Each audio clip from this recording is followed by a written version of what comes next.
बेटा तो 5 साल कपड़े नहीं पहने तो चल जाए, लेकिन बेटी के लिए तो बहुत जरूरी था ये सब कुछ। उसी समाज में मेरा जन्म हुआ, शाम का टाइम था और मेरे पापा घर पे थे नहीं और मेरे शाम के 7 बजे जन्म हुआ। समाज की औरतों ने कहा कि इनकी तो पहली 3 बेटियां हैं, तो अब ये फिर 7वें नंबर पे बेटी हुई है इनके घर में, तो माँ को तो बताओ नहीं और इस लड़की को भी जमीन में गाड़ दो। तो मेरे को भी लेके चली गई औरतें, मेरी माँ को बताया नहीं कि लड़की हुई है, मेरे को भी औरतें लेके चली गई और ले जाके जंगल में गाड़ दिया। ऐसे ले जाके मुझे जंगल में मिट्टी में दबा के आ गई। मेरी माँ को पता चला कि बच्चा हुआ तो था पर गया कहाँ। मेरी माँ पूछने लगी मेरी मौसी से, मेरी मौसी ने कहा कि लड़की हुई थी बेद, उसको गाड़ दिया जमीन में।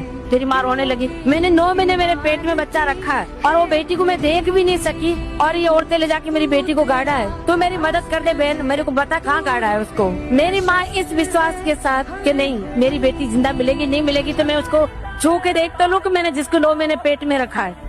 इस उम्मीद के साथ मेरी माँ चली गई जंगल में मेरी मौसी के साथ। मुझे तो खोद के निकाला तो मेरी सांसें चल रही थी और मैं मेरी माँ को जिंदा मिली। ऐसे करते करते मैं 7-8 साल की थी। उस घर में मैं डांस कर रही थी और वहाँ पे टूरिज्म डिपार्टमेंट के लोगों की नजर पड़ी। उन्होंने मुझे स्टेज तक आने का मौका दिया। जो भी मुझे देखते ये कहते कि ये लड़की बहुत आगे जाएगी, बहुत आगे जाएगी, इसमें भगवान ने वो कला दी। उस आगे आगे के चक्कर में मैं 100 पैसा कंट्री जा, उसी आगे आगे के चक्कर में मुझे भारत सरकार ने पद्मश्री दी।